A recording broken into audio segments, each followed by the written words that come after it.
Mənə bax, sən bilərsən. Bu müəllimə niyə bizim ikimizi ayrı-ayrılıqda çağırır? Müəllim təzədir də, bilmir ki, oğlumuzla qızımız eyni sinifdə oxuyurlar. Hə! Onda sən Muradın anası kimi çağırır. Sən də Nərminin atası kimi. Hə? Bir dəqiqə ya. Özün gəlirdin də, mən niyə gətirmirsən buraya? İşim gücüm döndürüm qalıb. Yox, mən bekaram da. Yaxşı. Hə, bir dəqiqə deyəm. Gəl onda belə eləyək. Axıra qədər deməyək ki, biz ərardadıq. Görək bu məqsəd nədir bizi tək-tək çağırmaqla. Başa düşmədim. Nə əlaqə? Tamam. Sağ ol. Sağ ol. Mən Muradın anasıyam. Mən də Nərminin atasıyam. Necə eyni vaxta gəlmişsiniz? Heç elə belə eyni blokda yaşayırıq, rastlaşdıq. Ne gözəl. Buyurun əyləşin.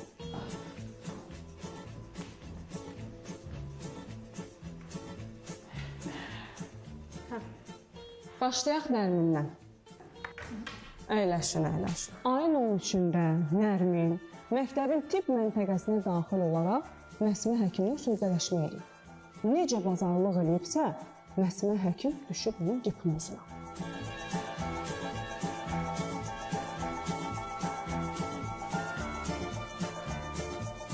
Ona deyib ki, bax burada yığılan dərmanlar ucuzdur. Onlara verin mənə. Gedib şagirdlərə satın. 50%-indən da bölək. Bizim uşağı tanıyırsınız da. Böyle sakitdir, heç evdə səsi çıxmır. Sən kimi künc kənədə gizlənir. Ha, gör, uşaq həkimlə dil tapıb razılaşmaq. Hə. Hələ bu harasıdır? Əyləşin, əyləşin. Ardına qulaq asın. Fasilə vaxtı çıxıb dəhlizə. Müəllim hansı şagirdi çıxardıb bayrağa, çağırıb onları, başlayıb bu dərmanları satmağa.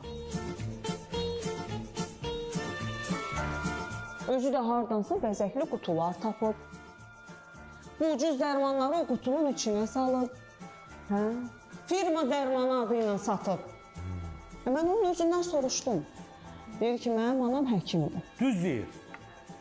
Pasiyentləri sözləşdirib apteka göndərir. Uşaqdır da, yəqin eşidib anası telefonla danışanda.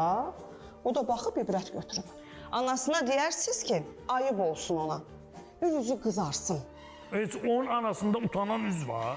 Elə ana utanar heç. İndi isə keçək Murada. Bax bu uşaqdan nə soruşursan, deyir yoxumdur. Ay balam, hanı dəftərin? Yoxumdur. Kitabın hanı? Yoxumdur. Çantası da yoxdur. Sonra məlum olur ki, bu uşağı nəyi varsa satır.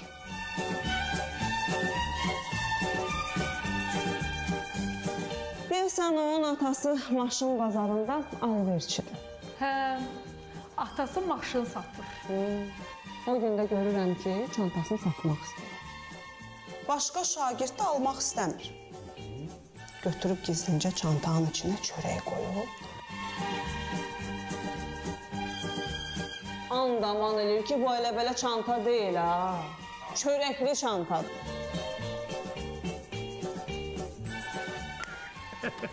Düzdür, köhnə metoddur, amma... Deyirəm, yəqin atası müştərilərlə belə danışıb telefonda. Uşağı da görüb götürüb də. Atasına deyərsiniz ki, ona da ayıb olsun. Axı elə mövzular var ki, onları uşağın yanında danışmaq olmaz. Utansın, Elə atanın boyunu yerə soxsunlar.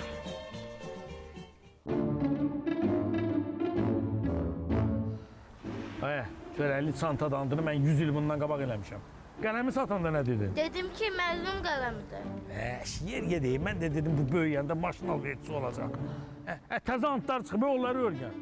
Özdə müştərinin gözünə dik, xoruz kimi bax. Qabağında belə əzilib büzülmür. Eşdin? Az. Firma dərmanlarından 20% götürənə qədər dilimiz döyənək olur. Sən birbaşa 50%-lə həkimləri qaçırarsan. Neyini? Gördünüzmə fağır baxır. Bu işdən də başa çıxmır. Söhbətə elə 50%-dən başladın da. Ay, atasını oxşamış. Bunlar yaman razmom götürüblər, ha. Özü də çox yaman da. Buna baxayım. Nətər rəhmətli qaynanam olmuşuydu.